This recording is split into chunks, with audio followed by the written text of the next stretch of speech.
In a city that never sleeps, where the relentless march of progress paints the skyline with ever-taller silhouettes, Gabriel Torres, a self-made millionaire, was about to have his world turned upside down. Known for his ruthlessness in the boardroom and his charmed lifestyle, Gabriel's life was a whirlwind of high-stakes deals and lavish parties. Yet, amidst this life of structured chaos, a chance encounter was set to challenge everything he knew about power and privilege. It was a piercingly cold December evening, and the city was a frenzy of holiday shoppers and tired commuters eager to return home. Gabriel, however, was navigating through the congested streets, his mind preoccupied with a recent real estate deal that hadn't gone as planned. As he approached a notoriously busy intersection, his sleek, black car came to a stop at a red light. That's when he saw her. Leaning against the cold, harsh concrete of an old bank building was a young woman. Her appearance was starkly out of place against the backdrop of bustling city life. Wrapped in a tattered blanket that seemed too thin to offer any real warmth, her eyes were focused on a distant point, lost in thought or perhaps lost to despair. Her face, partly obscured by messy strands of chestnut hair, bore the marks of hardship, yet retained a hint of youthful grace. Something about her, the vulnerability in her posture, the way she seemed to retreat into herself, struck a chord in Gabriel's heart. It was a feeling he hadn't experienced in a long time, a stirring of something that lay dormant beneath layers of cynicism and ambition. As the light turned green, and his car started to pull away, Gabriel's thoughts remained fixed on the woman. Why was she there? What series of events had led her to that cold street corner? The questions nagged at him, tugging at a part of his soul he had long ignored in his quest for financial success. Unable to shake the image of the woman from his mind, Gabriel made a decision that surprised even himself. He turned the car around, driven by an inexplicable urge to speak to her, to learn her story. When he approached her for the second time, parking his car a few meters away, he noticed her shiver as a gust of wind swept through the busy intersection. Stepping out into the chilly air, Gabriel approached cautiously, his heart pounding with a mixture of nervousness and a strange, burgeoning sense of responsibility. As he drew closer, the woman looked up, her eyes wary and slightly confused at the attention. "Excuse me," Gabriel started, unsure of how to begin. "I couldn't help but notice you earlier. I just wanted to make sure you're okay. Can I help you with anything?" Her eyes, a striking shade of green, studied him for a moment. "Help me?" she echoed, her voice tinged with a mixture of skepticism and surprise. "Why would someone like you want to help someone like me?" Her question caught him off guard. "Someone like me?" he repeated. "Yes," she replied sharply. "You, in your expensive car and fancy clothes. Why stop for me?" Gabriel felt a flush of shame as he considered her words. He looked down at his designer coat and then back at her threadbare blanket. The contrast was stark, a vivid illustration of the divide between their worlds. "I don't know," he admitted, his voice softening. "But right now, I can't think of a good reason to simply drive away." The woman eyed him curiously, perhaps assessing his sincerity. "I'm Anna," she finally said, offering him a tentative smile that transformed her features subtly but significantly. "I'm Gabriel," he responded, returning the smile. As the early winter darkness began to settle around them, Gabriel invited Anna to a nearby coffee shop. It was a simple gesture, yet for Gabriel, it felt like the first step on a new and uncertain path, a path that would challenge his perceptions of success, compassion, and what it truly meant to make a difference in someone's life. As the city's lights flickered like distant stars against the evening sky, Gabriel found himself standing once more at the bustling intersection where he had first seen Anna. The haunting image of her desolate figure wrapped in that threadbare blanket tugged relentlessly at his heartstrings. Driven by an inexplicable urge that transcended reason, he parked his car and stepped out into the crisp night air. There she was, just as he had left her, an island of stillness in the sea of the city's chaos. He approached slowly, his mind racing with questions he couldn't quite formulate. What was it about this young woman that drew him back?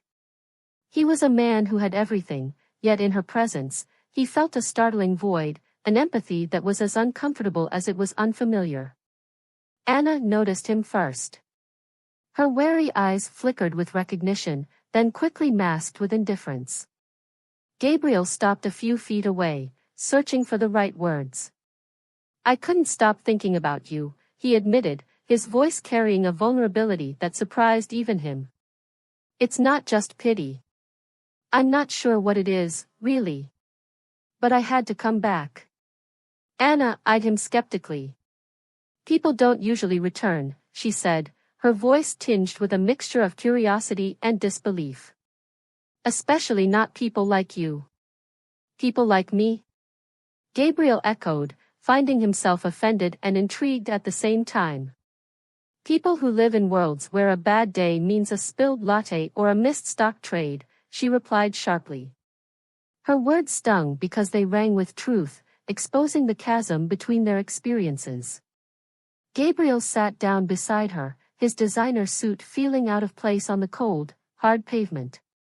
Tell me about a bad day for you, he said, not as a challenge, but with a genuine desire to understand. Anna hesitated, then her gaze drifted to the bustling street, watching the city carry on oblivious to her plight.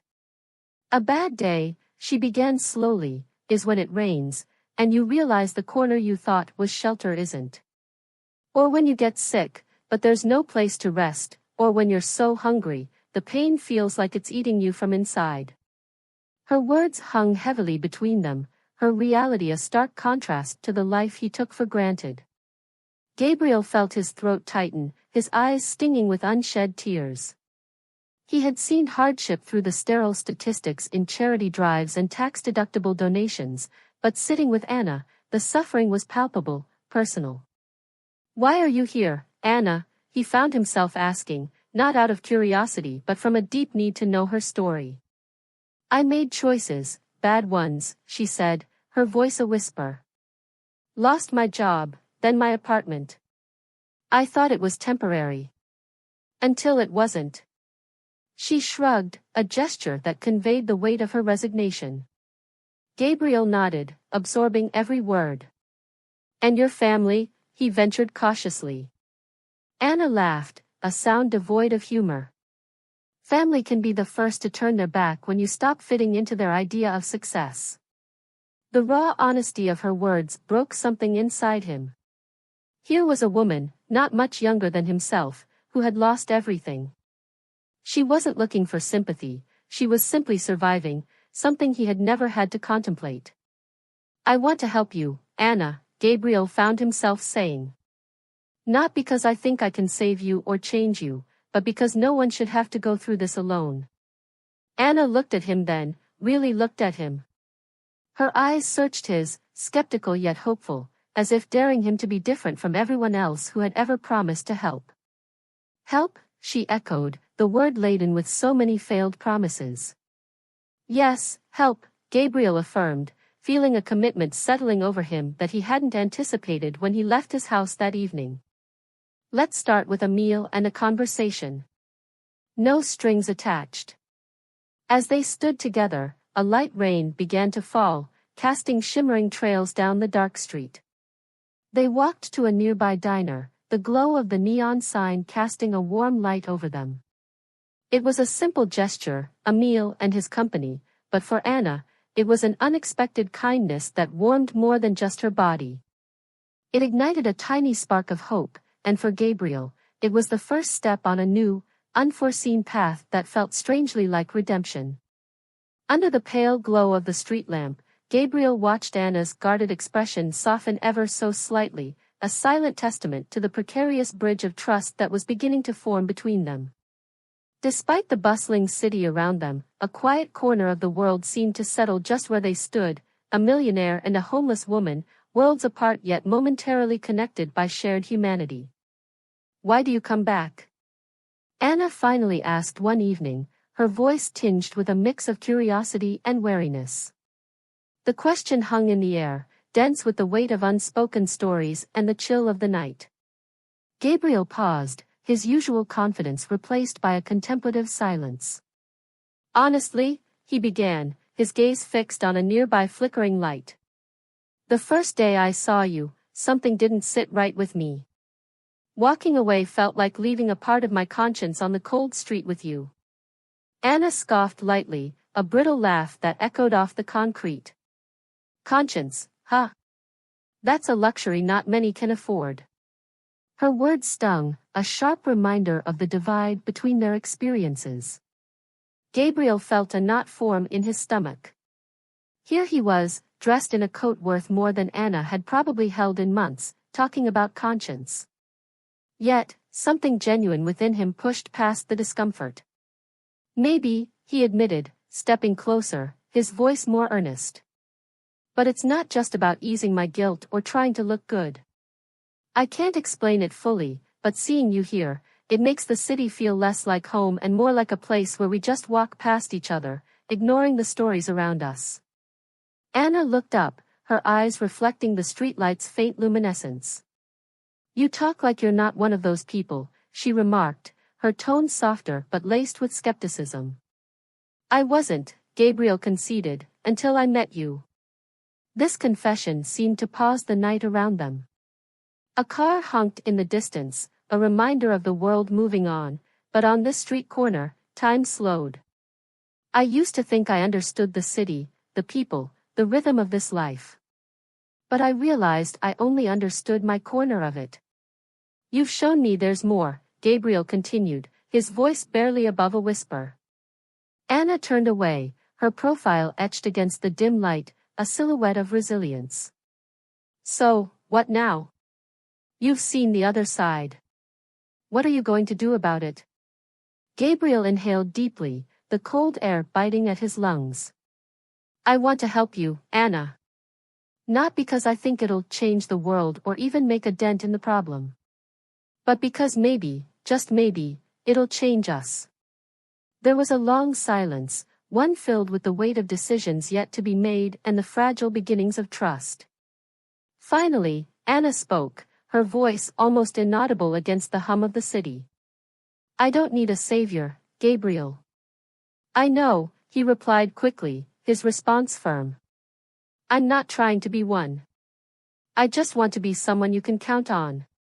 For the first time, a ghost of a smile flickered on Anna's face. I'll consider it, she said, her voice carrying a hint of warmth that hadn't been there before. As Gabriel walked back to his car, his mind replayed the conversation. He realized that this moment was a turning point, not just for Anna but for him as well. He was no longer the detached millionaire looking out from his high-rise office, he was a man standing on a street corner, deeply moved by a woman whose strength was as evident as her struggle. Over the next few weeks, Gabriel found himself returning to that corner, each visit strengthening the unlikely bond that had begun to form. With each conversation, each shared laugh, and each moment of understanding, the barriers between them slowly dissolved, revealing two people simply trying to navigate the complexities of life together. This was not a story of rescue, it was a story of mutual transformation, a journey of discovering that perhaps the greatest impact we can make is on the person right in front of us. The cold breeze of the evening whispered through the busy streets as Gabriel approached the corner where he first met Anna. Each step he took was filled with anticipation and a tinge of anxiety, feelings that had become surprisingly familiar to him over the past few weeks. As he spotted her silhouette against the dimly lit wall, a part of him feared she wouldn't be there, that she might have vanished as suddenly as she had appeared in his life. Anna, he called softly as he approached. She looked up, her face shadowed by the overhead streetlight, her expression unreadable. Over the days, their interactions had evolved from cautious exchanges to something resembling a fragile friendship. Gabriel had learned to read the subtle changes in her demeanor, and tonight, something was different. You came back, she said, her voice a mixture of surprise and something else he couldn't quite decipher. I said I would, Gabriel replied, settling beside her with a careful distance between them, respecting the boundaries she had set. He handed her a cup of coffee and a sandwich, simple offerings that had become a small ritual between them. Anna accepted them with a nod, her hands trembling slightly as she held the warm cup. "Why do you keep doing this?" she asked, not meeting his eye. "You don't even know me." Gabriel looked at her, really looked at her. The streetlight cast highlights in her tangled hair, and he noticed for the first time how young she actually looked beneath the weariness. "Maybe I don't need to know everything about you to care," he said sincerely. "Sometimes, you just feel a connection with someone, and you follow that feeling." Anna sipped her coffee, the steam fogging her glasses briefly.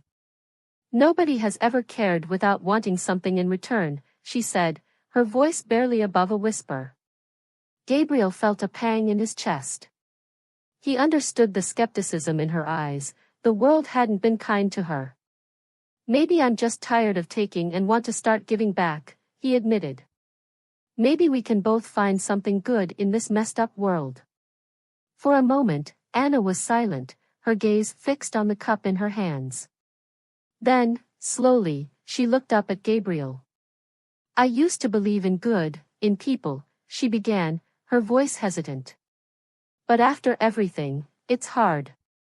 Gabriel nodded, encouraging her to continue. "I had a job, a home, friends," she continued, each word laden with a weight of memory. "One mistake at work, and everything spiraled. Friends disappeared, my landlord kicked me out, and the streets became my reality. It's not just the cold or hunger that hurts, it's the invisibility. You pass by hundreds of people every day, and no one really sees you." Her words struck Gabriel deeply. Here was someone who had been a part of the same world he thrived in, now cast aside by a single twist of fate. "I see you, Anna," he said earnestly. "You're not invisible to me." Tears welled up in Anna's eyes, but she quickly blinked them away. "Why would someone like you care about someone like me?" she asked, her voice thick with unshed tears. "Because I've realized that all the money in the world doesn't mean anything if you can't share it with others, if you can't use it to make someone else's life a little better," Gabriel replied. "We're all just a few bad breaks away from where you are." "I see that now." Anna took a deep breath, the tension in her shoulders easing slightly. "Thank you, Gabriel," she said, allowing herself a small smile. "For seeing me." As they sat in silence, the city noise buzzing around them, a connection forged by shared humanity and compassion grew stronger. Gabriel knew this was just the beginning of something transformative, not just for Anna, but for him as well. As the city lights danced across the skyline, casting a shimmering glow over the street, Gabriel found himself at a crossroads not just in the city, but in his own life. Standing beside Anna, who was huddled in a new, warm blanket he had brought, something shifted within him. This wasn't about charity, it was about change, both hers and his. "Why are you really doing this?" "Why me?" Anna's question cut through the night, her voice a mix of curiosity and challenge. It was a question Gabriel had asked himself many times over the last few days. Gabriel looked at her, the city's nocturnal symphony fading into the background. "I guess I'm trying to make sense of things. Of life, maybe," he started, his voice soft but firm. "You see, in the glass towers and boardrooms, in between deals and transactions, life becomes a series of calculations. But here, with you, I see life's raw edges, its true colors. It scares me, but it also feels real." Anna watched him, her expression unreadable. The blanket wrapped around her seemed like a shield, guarding her from the world, and perhaps from hopes too fragile to handle. "Everyone deserves a shot at better, at warmth, at safety," Gabriel continued, his voice growing stronger with conviction. "And perhaps I need to be part of that change. Maybe I need to remember what being human really means." There was a long pause as cars passed by, their headlights casting fleeting lights over them, like the fleeting nature of life itself. Anna finally spoke, her voice barely above a whisper. "You talk about change and seeing life. You see me here, on this corner, but do you really see me, Gabriel?" Her question hung in the air, a challenge not just to him but to the very essence of his intentions. Gabriel felt a tightness in his chest. He had been seen as many things, a businessman, a shark in a suit, a relentless achiever. But had anyone really seen him? Did he allow them to? I want to see you, Anna. Not just look at you but really see you, he admitted, his voice thick with an emotion he hadn't anticipated. And maybe, I want someone to see me too. Not the suits and cars, but me. Anna looked away, her eyes glistening with the reflection of the street lamps. I don't know if I'm ready to be seen, she said, her voice tinged with fear. Being invisible is easier. It's safer. I know, Gabriel replied, stepping a bit closer, respecting the space between them but shortening the emotional distance.